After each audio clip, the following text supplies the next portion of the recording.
With all these big AAA titles coming out this time of year, it can be pretty easy for some of these smaller games to fly under the radar. Today in GameRanx, we're here to talk about 5 smaller yet awesome games of November 2017.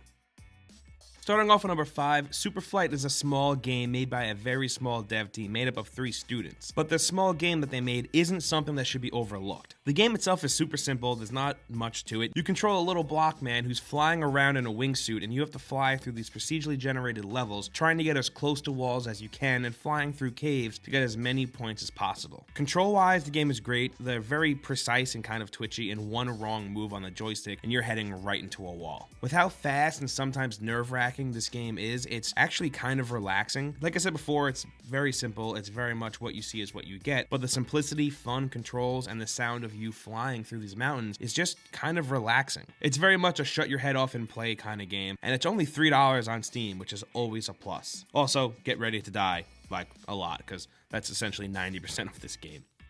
And moving on to number 4, this isn't a small game, but with all these big games coming out, I feel like this may have gotten brushed under the rug. And the game I'm talking about here is LEGO Marvel Super Heroes 2. If you played any of the LEGO Marvel games before this one, you know exactly what you're walking into. It's the same formula from the last few games, and it feels very familiar. I am a huge fan of this game not relying too heavily on the movies. I mean, the movie stuff does make it in, obviously. I mean, just look at the villain. It's Kang the Conqueror. He isn't a small villain by any means, but he's also not as known as Thanos or Loki, and he's kind of a deep cut. It's just cool to see the devs really doing it different. As usual, the best part of this game is getting to mess around with all the playable heroes and playing around with their moveset, and I'm still surprised by how different a lot of the heroes do feel. But one thing that bothers me about this game, and really this goes for all the LEGO games, is that sometimes it's hard to tell what my next objective is. I always get kind of lost and it takes a while to get back on track, which I always found strange because this is a kid's game, and sometimes what you need to do next isn't super obvious, or maybe I'm just an idiot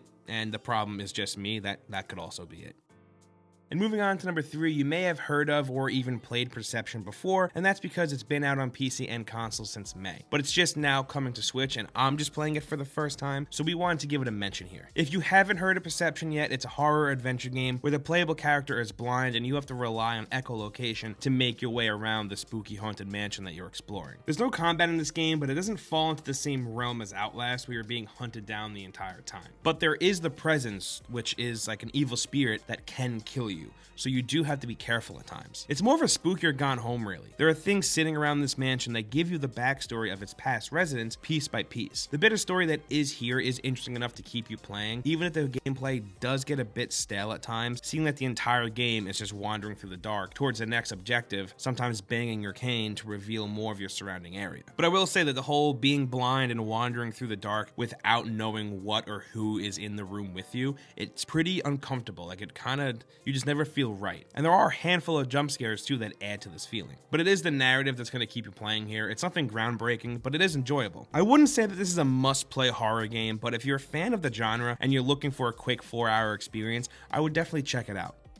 Coming in at number 2, Sorry James is a rather interesting game, one that I haven't seen talked about anywhere else and that I kind of just stumbled upon. But after playing, I was actually very surprised by how much I really liked this game. You play as James Garner and you work for the Manus Corporation as a security engineer. You get these files that you have to decrypt, each one containing a strange chat between 2 people, and some of the conversations are kind of bizarre. They do get kind of not safe for work, so just a heads up there. Don't go playing this with like a younger sibling or your mom. The files are decrypted by solving puzzles that are kind of a mix between Sudoku and Minesweeper. The puzzles can actually get pretty challenging, and the game doesn't ever tell you how the different puzzle elements work, so it is up to you to figure it out. Actually, the entire game just kind of leaves you to figure out what's going on. Like the conversations, for example. They're all out of order and one-sided, so you kind of have to figure out what's going on. And just logging in to start the game can be a challenge. I had to jump onto forums to figure out the username and the password, even though it's right there in front of you. Well, kind of right there in front of you. This is a straight up narrative and puzzle based game though at its core. The entire game takes place on a computer desktop, so don't expect too much excitement. But it really does suck you in. This is a great game to play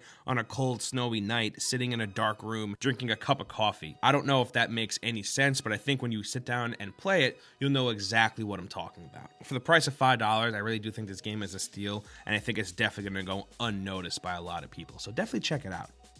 And finally, at number 1, if you're a fan of fantasy and cooking, Battleshipburgade is the game for you. In the world of Battleshipburgade, there are monsters running around the world, and they're kept at bay by chef warriors who hunt and kill these monsters, and then cook them up in these crazy dishes. You play as Mina Han, a young aspiring chef who leaves home to win a cooking tournament so she can join the Battleshipburgade. The whole concept is kind of wacky, but it's also super fun, and that's this game's strongest point. Like, that's what it really has going for it, is just the world and the characters. The world that Trinket Studios built here is great. The gameplay itself is a blast too. Most of your time is spent hunting down and cooking ingredients during the tournament placement matches. You go back and forth between the combat that uses a mix of melee and magic and platforming to the puzzle game cooking. The cooking kind of plays like Puyo Puyo or Bejeweled in the sense of you matching similar colors to create more powerful taste gems. The more powerful the taste gem, the better your dishes. And the better your dishes means you win that match. At the beginning of the round, you're told what ingredient you need to use, and the judges will tell you what flavors they'd like to see in the dish.